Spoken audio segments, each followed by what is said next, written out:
high price. They lose comrades, they lose limbs, and now way too many of them are losing their lives by their own hand.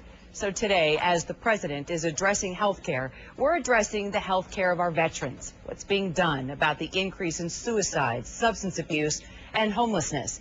Major Tammy Duckworth knows the cost of war. She lost both of her legs and partial use of her arm when the chopper she was piloting in Iraq was hit by a rocket-propelled grenade in 2004.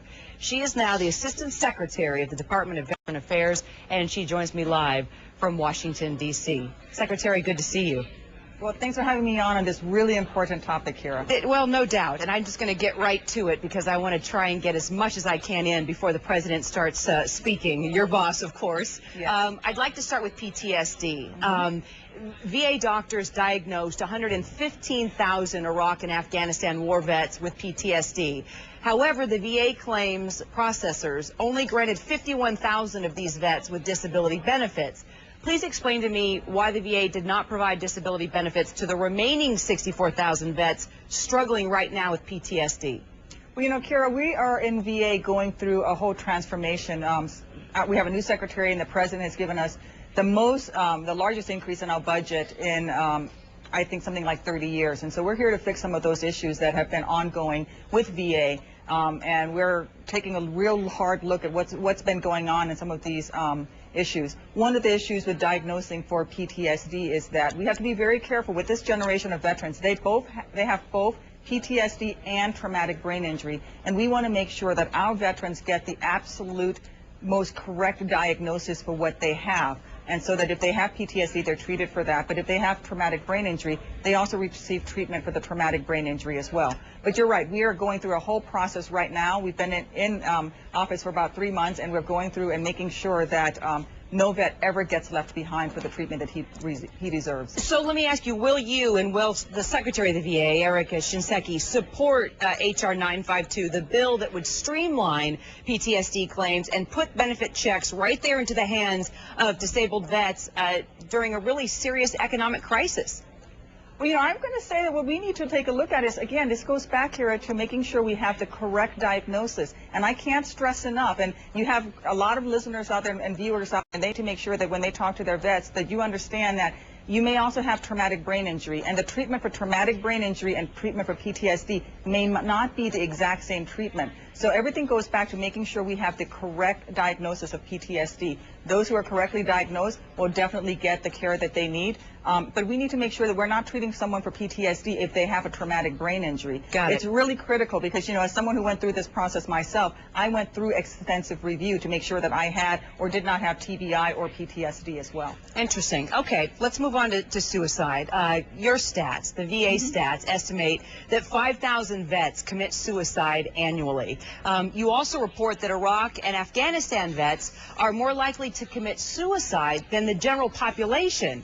You know, all branches of the military are saying that suicides are up. I mean, the Army alone, 82 active soldiers committed suicide just this year, and we're only in June, Secretary Duckworth. So what is the VA doing to address the high number of suicides?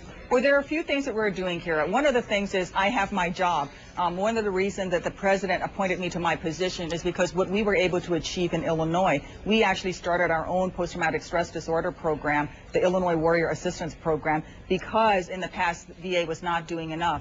This is why Secretary Shinseki has his job, because he is someone who, undisputed, cares for soldiers very deeply. We have a hotline, 800-273-TALK. And that is available 24 hours a day, 7 days a week. There are now actual counselors, mental health counselors available 24/7 so that veterans can call in and get the help that they need.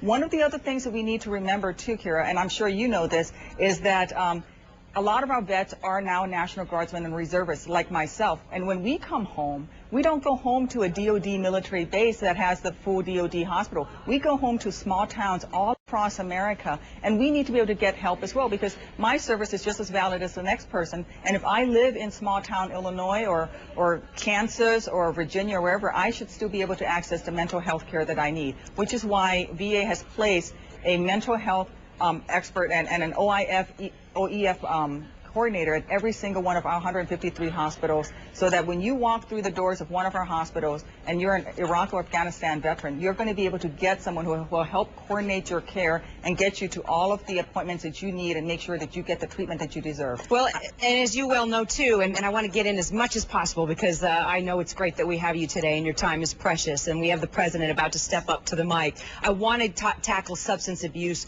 too, please. And I just was able to get these numbers from the Armed Forces Health Surveillance Center reporting 1 in 8 troops returning home from Iraq and Afghanistan referred to counseling for alcohol-related problems. The Army reporting a rate of Army soldiers enrolled in alcohol-related programs nearly doubling in the past 5 years. You start to wonder if we're starting to create this new generation of alcoholic vets like what we saw after World War II. What are you doing to directly deal with providing counseling for alcohol and drug issues? There are definitely counseling sessions for alcohol and drug issues at our VA facilities, but I think before we get to the point where the veteran comes through our doors asking for help with alcohol abuse, we need to get to them sooner than that. And that's why the partnership between DOD and VA is so important. The President, Secretary Shinseki, Secretary Gates have made this a priority. And that handoff between DOD, VA, that partnership is critical. And we are working to fix that to make sure that when you do come home and that we get to them and we get the services that they need before the alcohol abuse starts up. And so that we get the preventative care, we get the post-deployment health surveys done, we're in touch with the veterans as soon as they come home. Our vets need to know that they can come to VA and get care as soon as they get home or for up to 5 years from when they come back.